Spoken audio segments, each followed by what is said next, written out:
Bismillahirrahmanirrahim. A logical fallacy is a flaw in reasoning.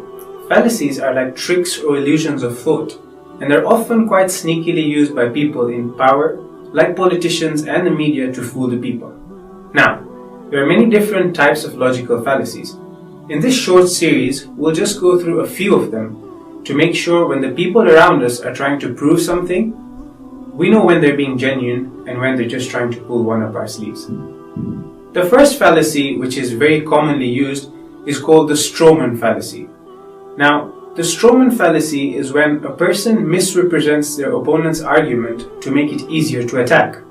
As a quick example, imagine someone came up to you and said, "Just look at what Islam says about women working and how they have absolutely no place in society.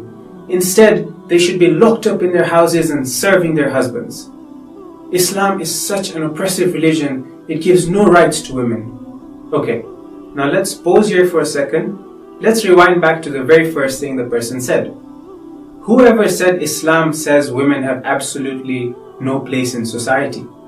While there is no denying that one of the primary roles of a woman is the role of motherhood and shaping the future generations to come through correct Islamic child upbringing and tarbiyah, what's interesting and often overlooked is that this in itself is a societal role. You're shaping tomorrow's generation of society.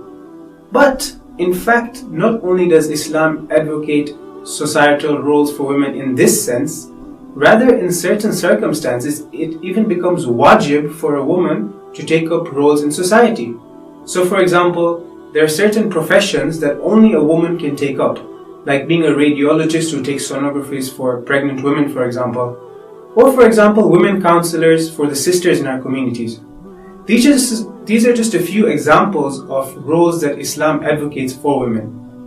Hence you see how the presenter of the argument has chosen to conveniently discard the truth and make a completely baseless and rash claim that Islam is an oppressive religion based on ascribing something to the religion of Islam that the religion of Islam doesn't even say in the first place.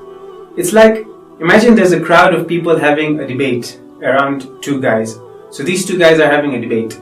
The first guy turns around and says to people that kittens are very cute.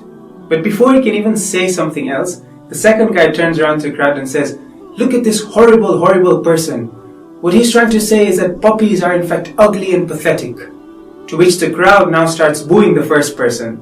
And they boo him so loudly he can't even say that that's not what he was trying to say in the first place. You see what's happening here. And that's exactly why it's called the Strawman Fallacy. Because, in essence, you're doing nothing except a man you have yourself made out of straw. And that's not something hard to do. So join us inshallah in the next episode as we go through another fallacy that people often resort to.